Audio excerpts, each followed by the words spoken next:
World War II drastically changed the United States, both politically and artistically. It became by far the world's strongest nation. Jeffrey Warner, a diplomatic historian, said that President Roosevelt was aiming at United States hegemony in the post-war world, and this aim transformed the United States diplomatic approach, switching from being isolationist to interventionist. America's interventions rarely benefited local populations. One of the most known interventions is the Vietnam War, which sparked opposition from US citizens all over the country.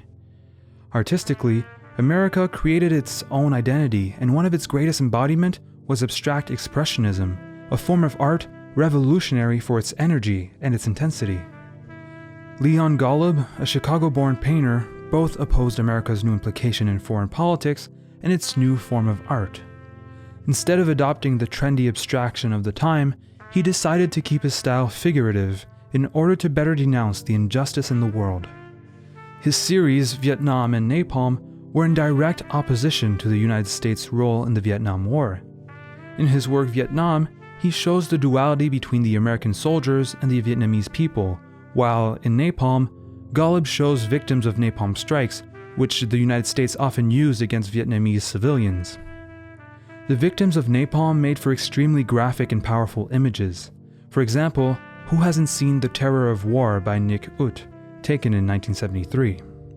This violence, committed by American soldiers, deeply shocked part of the American population, which fueled the opposition to the war. Golub contributed to this opposition by representing victims without skin, as if napalm had melted it off. What also interested Golub was power, or the relationship between the dominant and the dominated, which he violently illustrates in his series Interrogations. Finally, his series Mercenaries is an exploration of these groups of soldiers, in it for the money, with little to no concern for any form of morality. These are, oddly enough, some of Golub's least violent pieces, as they are just portraits of mercenaries, yet they still sparked controversy. I saw an exhibition here in New York of his work, and I got very excited. I'd never seen anything like that, and decided that I should bring one to Montreal for purchase. It was the first sale of one of these large paintings, or first museum to have bought one of these paintings.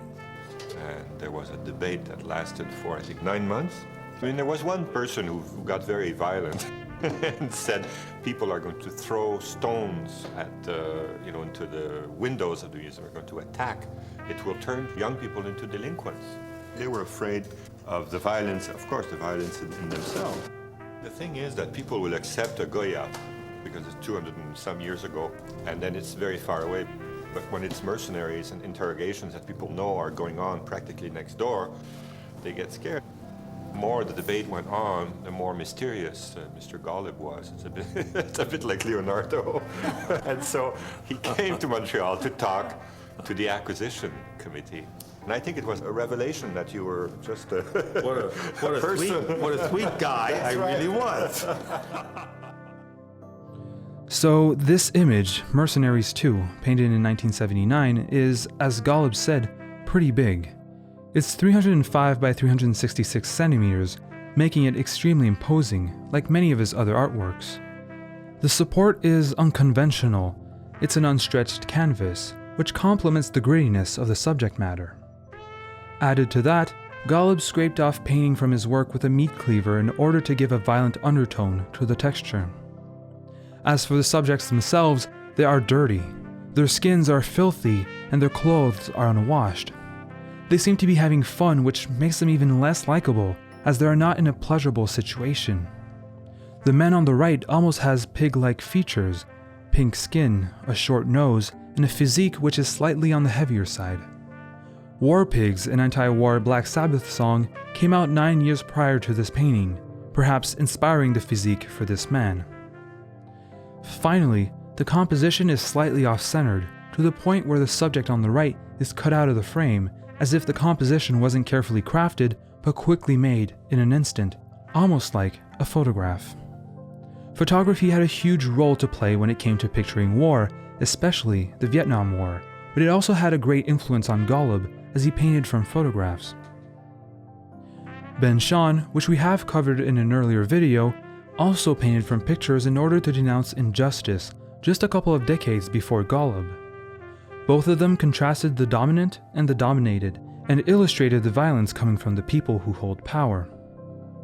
We can compare Vandenberg, Dewey, and Taft, painted by Shahn in 1941, and Golub's series of men of power. Both criticized people in positions of authority by painting them in vulnerable positions, almost to remind us that they too are humans. We'd like to thank our supporters on Patreon. If you'd like to become a patron, check us out on patreon.com/thecanvas.